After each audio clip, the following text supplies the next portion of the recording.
یہ گانے والے، یہ ڈانس کرنے والے، یہ شرمگاہ اچھالنے والیاں، یہ سینہ گھمانے والیاں، یہ پہانے کی جگہ دکھانے والے، یہ کتے سور سے بدتر ہے۔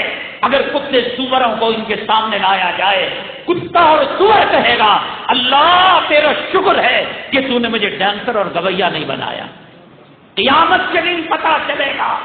میری ماں اور بہنوں، آج تمہیں حضرت فاطمہ الزہرا رضی اللہ تعالیٰ عنہا کے دوپٹے میں، شرم و حیا کی چادر میں کیا عیب نظر آیا؟ تمہیں چہرہ دکھانے میں کیا ملتا ہے؟ کوئی گلی کا کتا کھڑے ہو کر اپنے خاص عضو کو، گندے عضو کو ہاتھ میں رکھ کر پیشاب کرتا ہوا، جب تم چہرہ کھول کر لالی لپسٹک لگا کر، نیل پالش لگا کر، رنڈیوں اور بازاری عورتوں کے حلیہ بنا کر جب تم جاتے ہو، وہ کیا یہ تصور کرے گا؟ کیا وہ یہ تصور کرے گا کہ یہ وہ میری ماں ہو سکتی ہے، یہ میری بیٹی ہو سکتی ہے، یہ میری بہن ہو سکتی ہے؟ میری ماں، تو اگر رنڈیوں کا لباس پہن کر، بازاری عورتوں کا لباس پہن کر یہ تصور کرتی ہے کوئی ماں جیسا تیرے ساتھ رویہ کرے، کوئی ببول کے کانٹوں کا درخت بو کر وہ یہ تصور کرے کہ اسے گیہوں مل جائے، اسے پھل مل جائے، جیسے یہ ناممکن ہے، رنڈیوں کا کپڑا پہن کر جائے گی، لوگ رنڈیوں جیسا تیرے ساتھ معاملہ کریں گے۔ کیا ملتا ہے تجھے میری ماں؟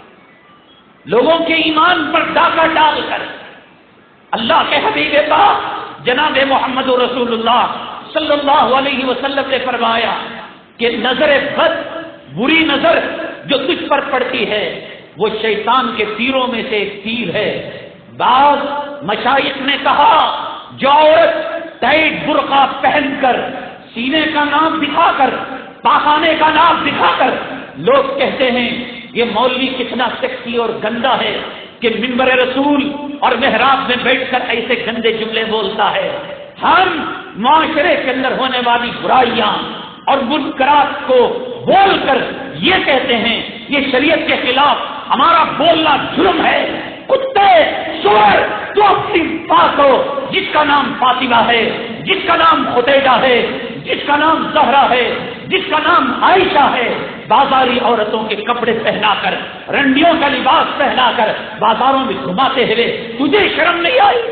جب تجھے شرم نہیں تو ہم کو حرام کہنے میں کیا شرم ہو سکتی ہے؟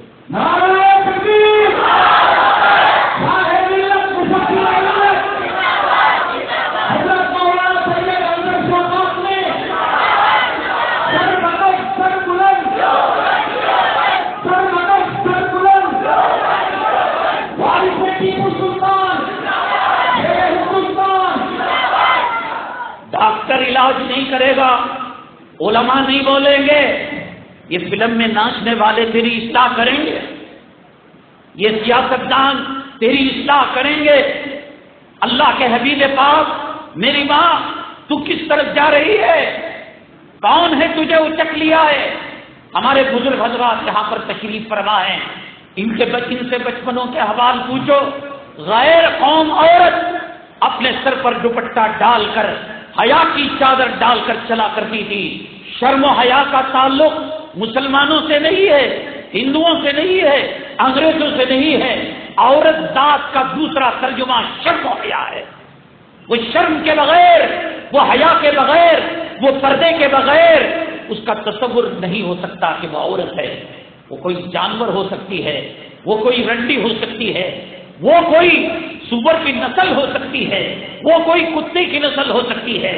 جس عورت کو میرے محبوب صلی اللہ علیہ وسلم کا گھرانہ پسند ہو، جس عورت کو رسول اللہ صلی اللہ علیہ وسلم کی صاحبزادیوں کا لباس پسند ہو، جس عورت کو امہات المؤمنین کا لباس پسند ہو، ان کے نام پسند نہ ہو، وہ چلو بھر پانی میں نہیں، پیشاب میں ڈوب کر مر جانا، ایسی زندگی سے لاکھوں مرتبہ بہتر ہے۔